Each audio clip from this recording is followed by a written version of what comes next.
Napoleon বোনাপার্টের নাম শুনেছেন তো? ইতিহাসের অন্যতম বিখ্যাত সাম্রাজ্যবাদী নেতা। যুদ্ধের ময়দানে অজেয় ছিলেন, কিন্তু জানেন কি, এই নেপোলিয়নই একবার হেরে গিয়েছিলেন সামান্য খরগোশের কাছে। বুঝিয়ে বলি। সালটা তখন ছিল 1807। যুদ্ধ শেষে সবেমাত্র শান্তি চুক্তি হয়েছে। তাই নেপোলিয়ন ঠিক করলেন রাজকীয় শিকার উৎসব হবে। তাই তার কথা মতো তার মন্ত্রীরা কয়েকশো খরগোশ কিনে আনলেন। মাঠে ছেড়ে দেওয়া হলো খরগোশদের। ভাবা হলো নেপোলিয়ন এবং তার সেনারা বেশ মজা করেই শিকার করবেন। কিন্তু ঘটনা ঘটল উল্টো। খরগোশগুলো ভয়ে পালিয়ে যাবার বদলে নেপোলিয়ন এবং তার সেনাদের দিকেই ছুটতে থাকলো।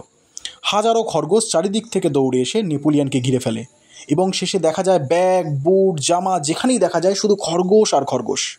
ব্যাপারটা এমন পর্যায়ে পৌঁছায় যে শেষ পর্যন্ত নেপোলিয়ন ঘোড়ায় উঠে পালাতে বাধ্য হন। কী অবাক কাণ্ড না! এক সম্রাট, অজেয় জেনারেল, বিশ্বজয়ী বীর, কিন্তু শেষমেশ হারল কার কাছে? না, ক্ষুধার্ত খরগোশের কাছে।